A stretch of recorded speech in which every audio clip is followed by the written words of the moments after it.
What is up guys, my name is Level Up Tech and welcome back to another video. In today's video, I'm going to be starting my new series called Budget Tech. This series is pretty self-explanatory. I'm just going to be showing you guys some budget tech in all sorts of areas.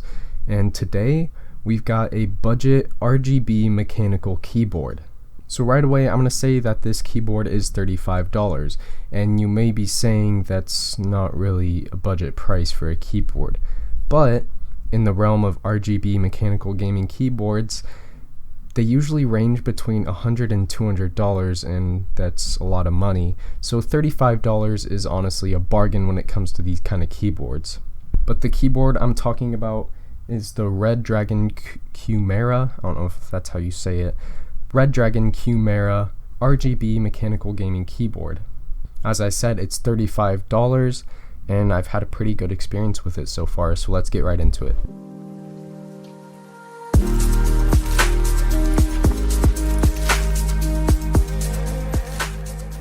So right away I'm going to talk about if this is actually a mechanical keyboard, and yes, it's a mechanical keyboard. It's not a mechanical feeling keyboard. It actually has Cherry MX red switches, and they even sent this little thing in the box so you can take the keys off and look at the switches and everything. So that's exactly what we're going to do right now. I'm going to take this right arrow key off,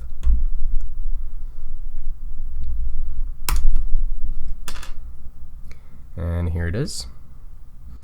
And as you can see, there is a Cherry MX red switch right there, so they're not lying.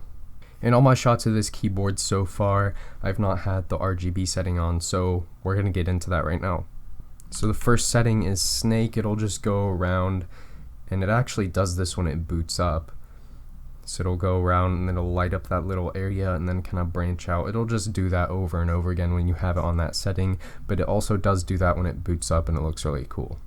Next setting is left to right, so it's just kind of like a little wave from the left to right. And you can actually control the speed of this by hitting function and using the right and left arrow keys. So if you hit it right, it'll go faster, and if you hit it left, it'll go slower. Next setting is water drop. This setting is actually really cool. So whatever key you press, it'll send like a little water drop in every direction, a little wave. It's really cool. But if you do get to some intense typing or anything, it can get a little hectic, and this just kind of looks like it's lighting up random things at that point, but that setting is pretty cool. Next one is steady on, and it just keeps the lights on the whole time, and you can actually control the brightness by hitting function and using the up and down arrow keys. Next setting is tracking, and I actually really like this one.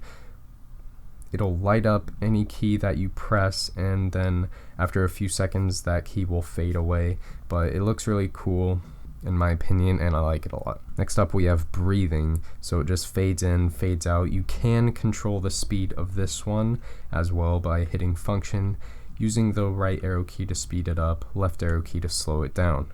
Next is zone defined. This one's kind of cool if you are gaming, because it basically just lights up all the keys that you would likely use if you're gaming. Next up we have wave. It just kind of sends it in and out. You can control the speed of this one too, once again by using function, then the left and right arrows. And then last but not least, we have minimizing. You can control the speed of this one as well. That's all the different RGB settings and all the customization you have with that. I think it's pretty cool, so nothing too much to complain about with that. Next thing I'm going to talk about is the quality and durability of this thing. So it's pretty heavy, not gonna lie. It is really heavy, and it has these little stand things. It's actually kind of hard to get them out.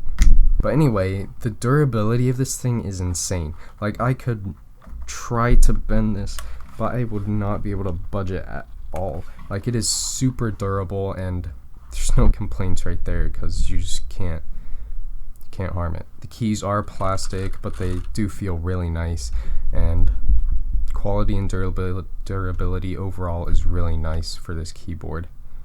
Last thing I'm going to talk about is the typing experience on this, and it's pretty nice. You don't actually have to press the keys all the way down. It's actually pretty sensitive. If you press the key about like 2 millimeters down, it'll recognize what key you're pressing. And I just think it feels nice when you're typing, and it sounds pretty nice too. I'm gonna do a little audio recording so you guys can hear what it sounds like. So here's that.